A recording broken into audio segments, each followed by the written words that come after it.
Magandang gabi kaibigan, kamusta? At maligayang pagdating sa Pampatulog Stories.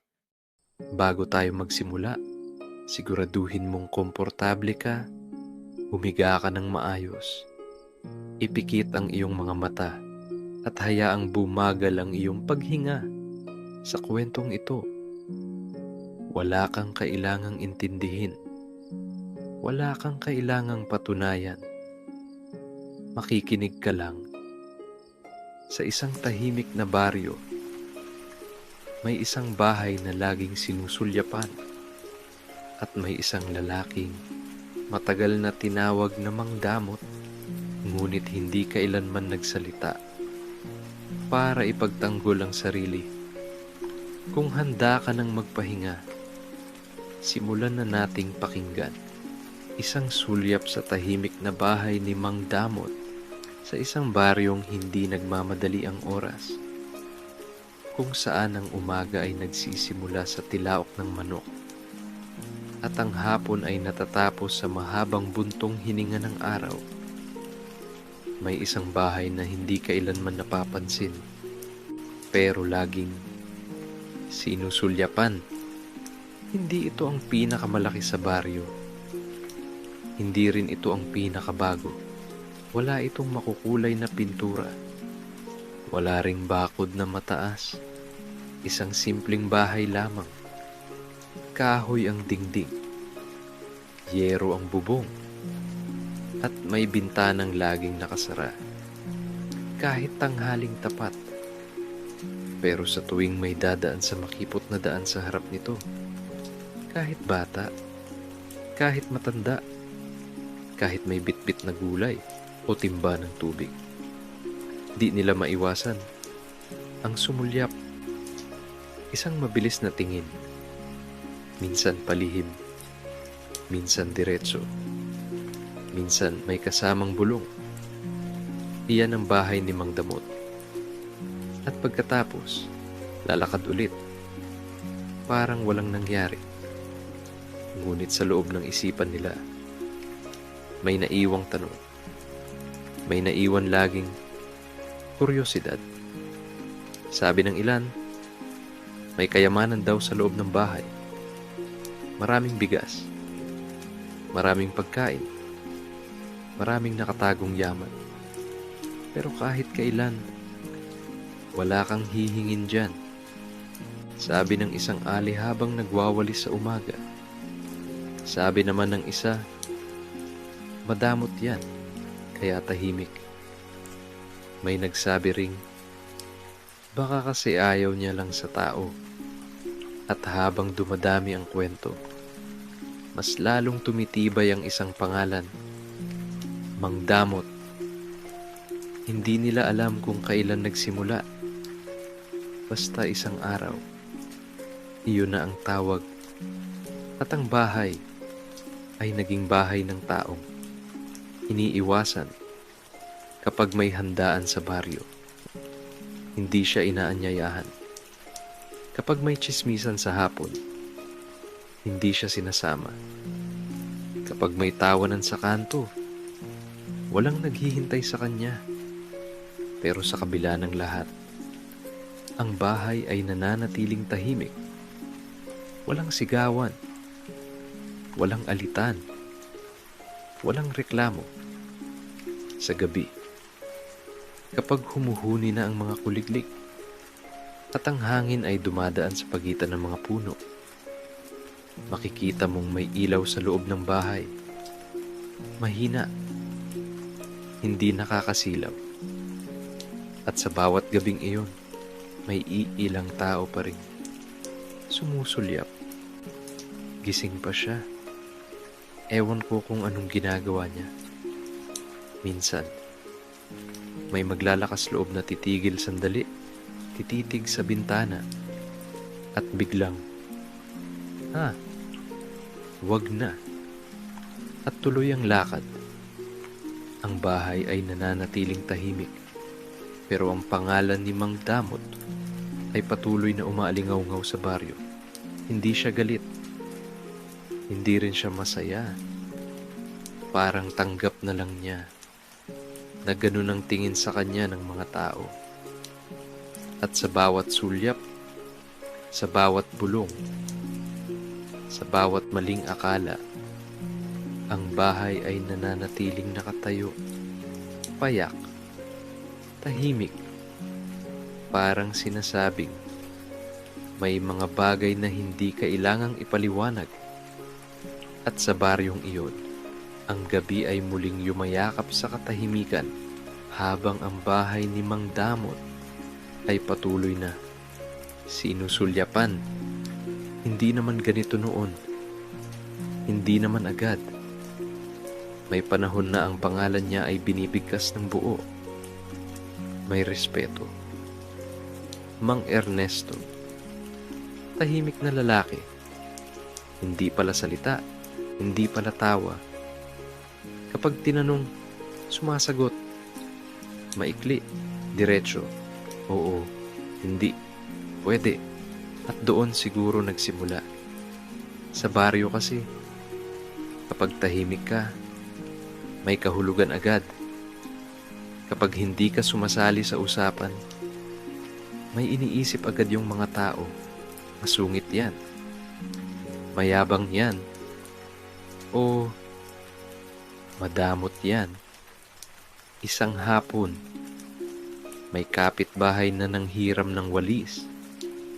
Tahimik na lumabas si Mang Ernesto. Iniabot ang walis. Walang sabi-sabi. Kinabukasan, ibinalik ang walis. Tahimik ulit niya itong tinanggap. Walang ngiti. Walang salamat. At may nakakita. Ay, talagang madamot. Sabi ng nakarinig. Hindi dahil sa walis, kundi dahil sa katahimikan. May isa pang araw, may batang kumatok nang hihingi ng barya. Tahimik siyang lumabas. Iniabot ang barya at pumasok ulit. Pero dahil walang ingat ka, walang salamat, ang kumalat na kwento ay madamot pa sa ngiti.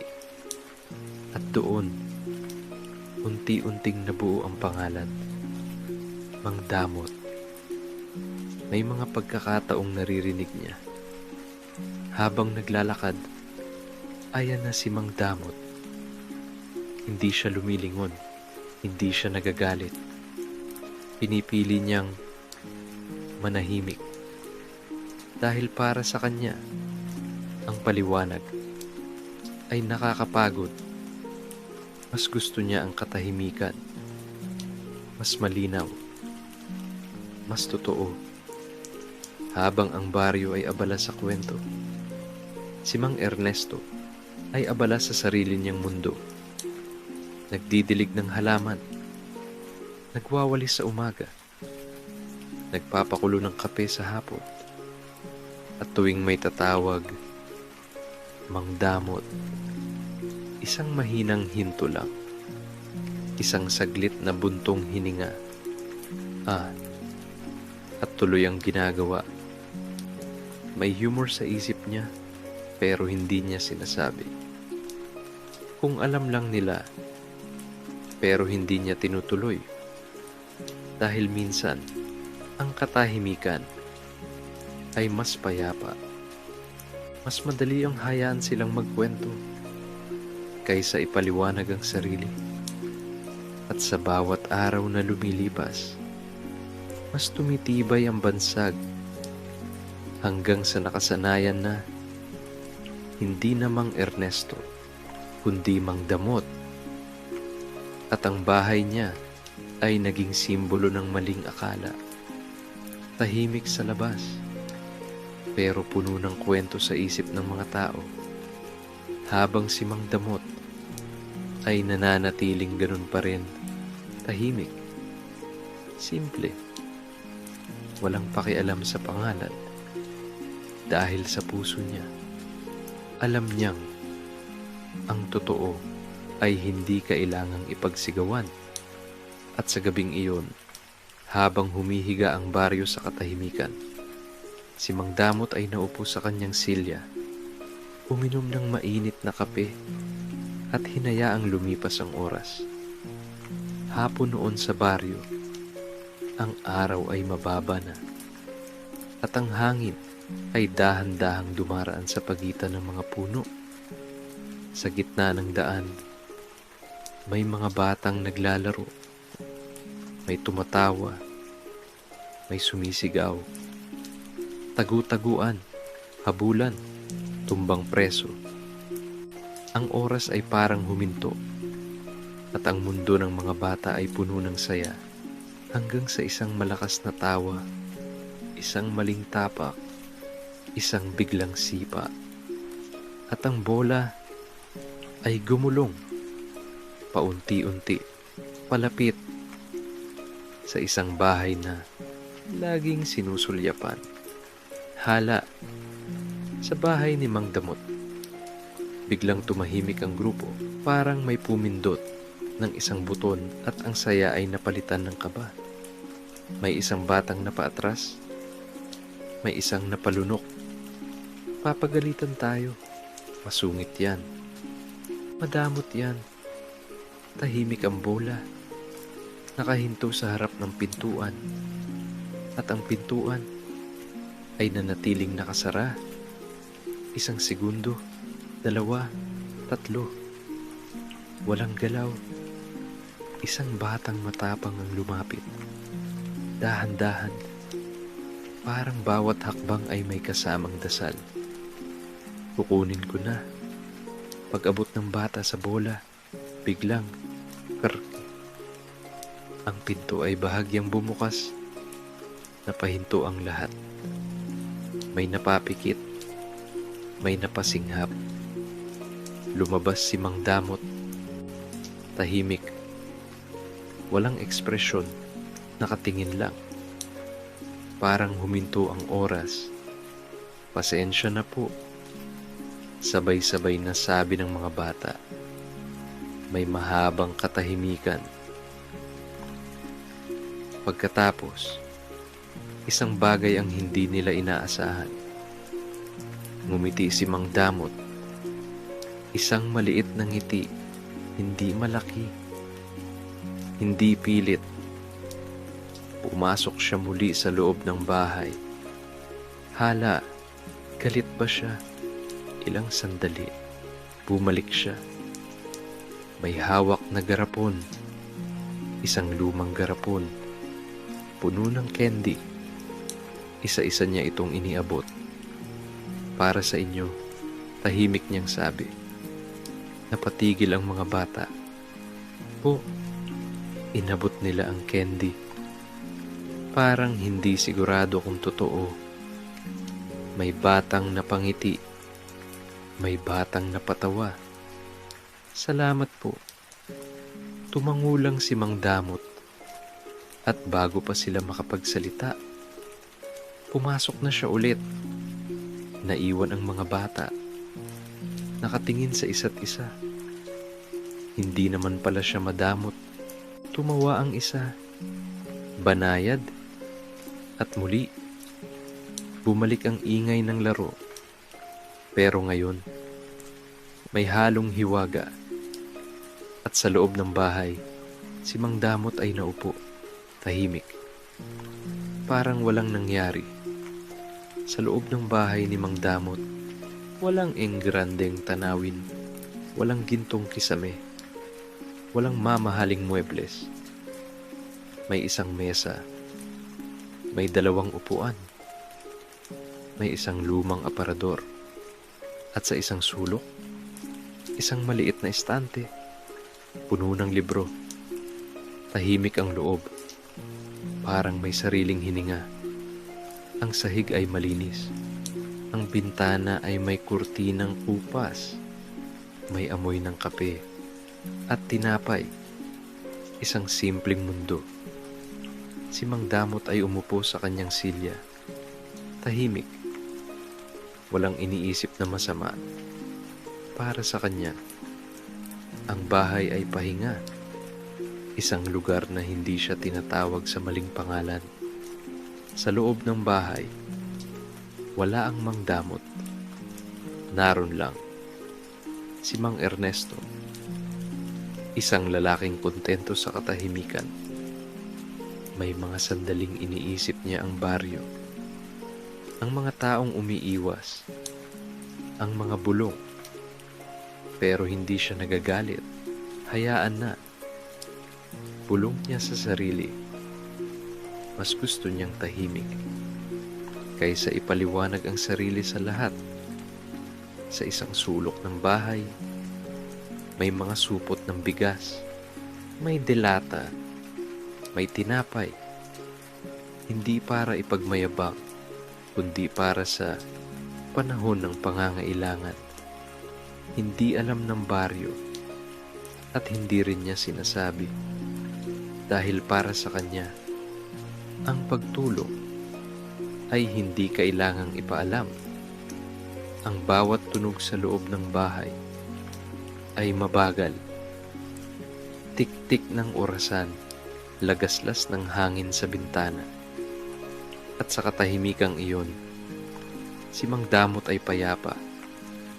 Hindi niya kailangan ng papuri, hindi niya kailangan ng tawag. Sapat na ang katahimikan. At habang ang gabi ay papalapit, ang bahay ay patuloy na tahimik.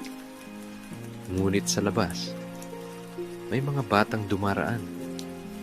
Napapatingin sila. Ngunit ngayon, may ngiti na. Isang tahimik na lihim ang nabuo na ang bahay ni Mang Damot ay hindi bahay ng kasakiman, kundi bahay ng katahimikan.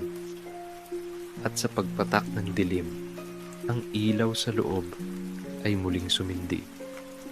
Mahina, banayad, parang sinasabing, hindi lahat ng tahimik ay madamot. Dumating ang bagyo ng walang paalam. Sa umaga, mainit pa ang araw. May mga batang naglalaro. May mga tandang na tilaok ng tilaok. Pero pagsapit ng hapon, biglang nag-iba ang ihip ng hangin. Ang mga dahon ay nagsimulang gumalaw. Dahan-dahan muna, parang nag-iisip, hanggang sa ang langit ay dumilim. Uulan yata. Hulong ng isang matanda. At maya-maya, ang ulan ay bumagsak. Hindi malakas agad, paunti-unti. Tila sinusubok ang lupa hanggang sa tuluyan na itong bumuhos. Ang bubong ng mga bahay ay kumalansing. Ang daan ay unti-unting napuno ng tubig. At ang baryo ay muling naging tahimik. Hindi dahil sa kapayapaan, kundi dahil sa pag-iingat. Sa loob ng bahay ni Mang Damot, nakaupo siya sa kanyang silya, nakikinig sa tunog ng ulan. Tik, tak, tik. May mainit na tsaa sa kanyang kamay at isang tahimik na buntong hininga. Malakas-lakas ito, bulong niya. Habang tumatagal ang ulan, mas lumalakas ang hangin. May ilang bubong na tinangay. May mga sanga ng puno na bumagsak. At sa gitna ng dilim, may mga pamilyang kinapos. Kinapos sa ilaw. Kinapos sa pagkain sa isang bahay. Isang ina ang nagbilang ng natitirang bigas hanggang bukas na lang. Sa isa pa, isang matandang lalaki ang nakaupo sa dilim. Walang kandila, walang ulam. Ang baryo ay tahimik, pero mabigat. Sa loob ng bahay ni Mang Damot, tumayo siya. Lumapit sa aparador, binuksan ito. Naroon ang mga supot ng bigas, dilata, tinapay. Tahimik niyang tiningnan. Walang pag-aalinlangan. Kinuha niya ang ilan. Inilagay sa sako. Isa pa. At isa pa. Hindi siya nagmadali. Pero hindi rin siya nag-atubili. Binuksan niya ang pinto. Pumampas ang hangin, kasabay ang ulan. At sa gabing iyon, si Mang Damot ay naglakad. Tahimik, bitbit ang tulong. Kumatok siya sa unang bahay. Tok, tok. Isang babaeng nagulat ang nagbukas. Mang Dam, hindi niya tinapos. Dahil sa harap niya, may bigas. May pagkain. Para sa inyo. Mahina niyang sabi. At bago pa siya pasalamatan, nakatalikod na siya. Isa pang bahay.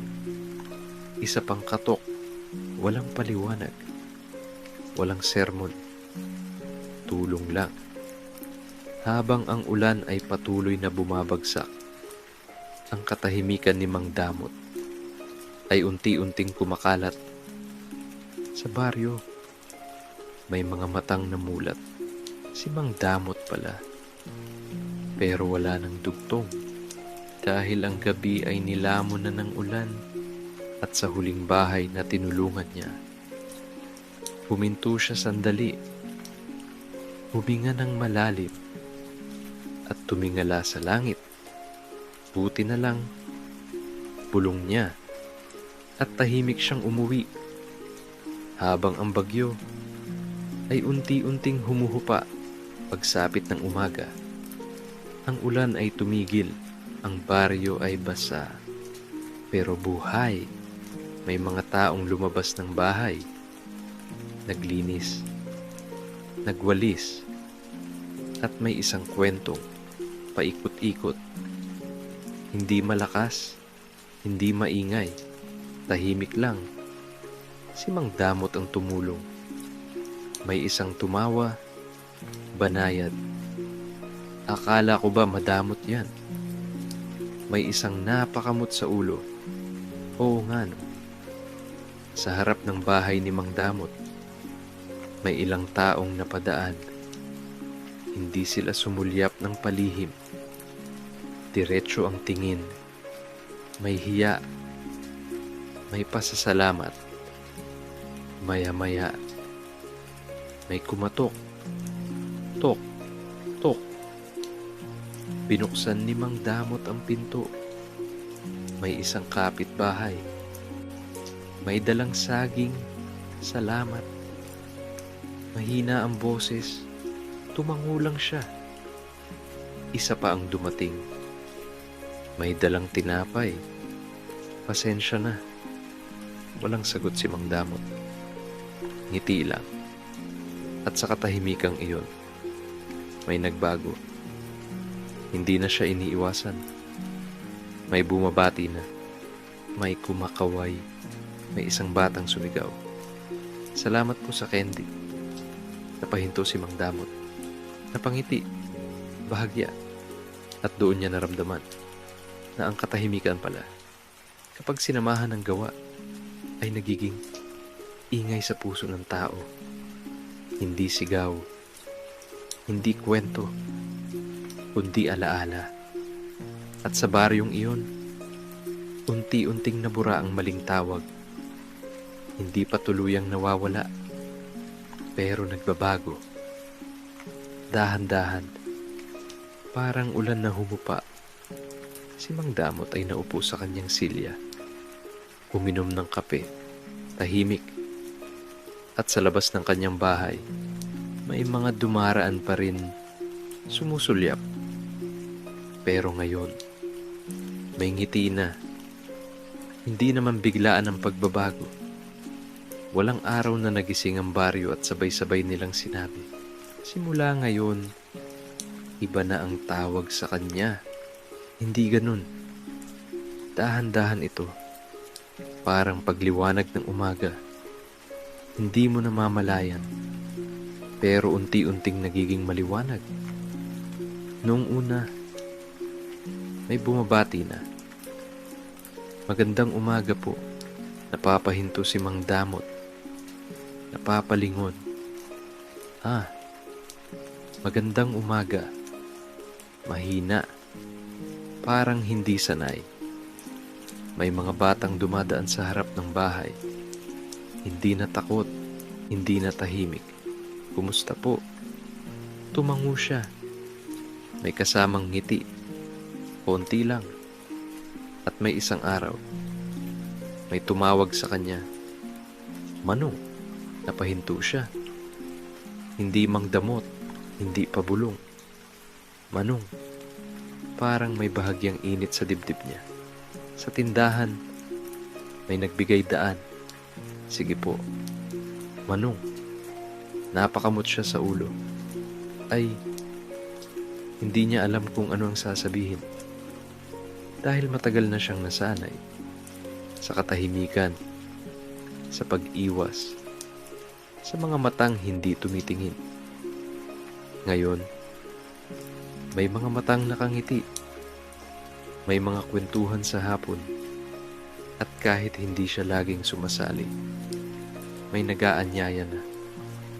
Dito po kayo. Minsan, umuupo siya. Minsan, nakikinig lang. At kapag may biro, napapangiti siya. Tahimik na tawa. May isang ahli ang nagsabi, pasensya ka na ha. Akala namin, hindi niya hinintay ang kasunod. Kalimutan na natin. Mahina niyang sagot. At doon, tuluyang nabasag ang luma niyang pangalan. Hindi sa sigaw, hindi sa paliwanag, kundi sa mga simpleng gawa. May mga batang dumadalaw na. Minsan humihingi ng candy. Minsan nakikipagkwentuhan lang. May mga kapitbahay na dumadaan. May dalang prutas. May dalang tinapay.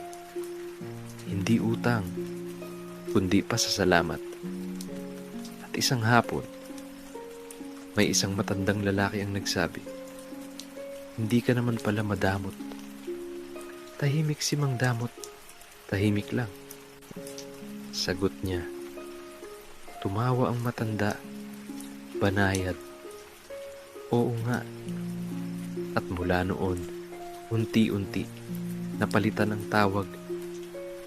Hindi na Mang Damot, kundi Manong Mapagbigay. Hindi opisyal. Hindi ipinilit. Basta naramdaman. At sa katahimikan ng baryo, may isang lalaking hindi na nag-iisa. Tahimik muli ang baryo. Gabi na. Ang mga ilaw sa bahay ay paisa-isa nang namamatay. Humuhuni ang mga kuliglig. Dumadaan ang malamig na hangin. At sa gitna ng lahat, naroon pa rin ang bahay. Ang bahay na laging sinusulyapan. Pero ngayon, iba na ang tingin. Kapag may dumadaan, may humihinto sandali. Hindi dahil sa takot, hindi dahil sa tsismis, kundi dahil sa alaala. Diyan yung bahay ni Manong Mapagbigay. Mahinang sabi ng isang ina sa anak niya. At ang bata, napatingin, may ngiti. Sa loob ng bahay, si Mang Ernesto ay naupo sa kanyang silya. May hawak na tasa ng mainit na kape. Tahimik, kontento. Hindi niya kailanman hinangad na baguhin ang isip ng baryo. Hindi niya kailanman ipinagtanggol ang sarili. Hinayaan lang niya ang panahon at ang gawa na magsalita. Sa bintana, may liwanag, mahina, banayad, parang paalala na may mga taong hindi kailangang maingay para maging mabuti. May mga taong hindi kailangang magpaliwanag para tumulong. At may mga bahay na kahit tahimik ay puno ng kabutihan. Sa labas, may isang lalaking dumaan, sumulyap, ngumiti, at nagpatuloy sa paglalakad. Hindi nadala ang kuryosidad, kundi respeto.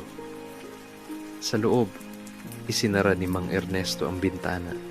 Humiga, pumikit. Tahimik ang paghinga. At sa huling sandali ng gabi, ang baryo ay muling natulog, payapa, habang ang bahay, na minsang tinawag na tahanan ng Mangdamot, ay nananatiling isang bahay ng katahimikan, kabutihan, at tahimik na pagmamahal. At habang dahan-dahang nagtatapos ang kwento, hindi mo kailangang piliting matulog. Hayaan mo lang ang katahimikan ang magdala sa'yo. Kung nagustuhan mo ang kwentong ito, maaari mo itong pakinggan muli o hayaan lang itong umulit habang ikaw ay nagpapahinga. May mga kwento pa tayong pagsasaluhan, mga kwentong tahimik, panayad, at hindi nagmamadali. Sa ngayon, ipikit mo lang ang iyong mga mata at hayaang yakapin ka ng gabi. Magandang gabi at mahimbing na pagtulog.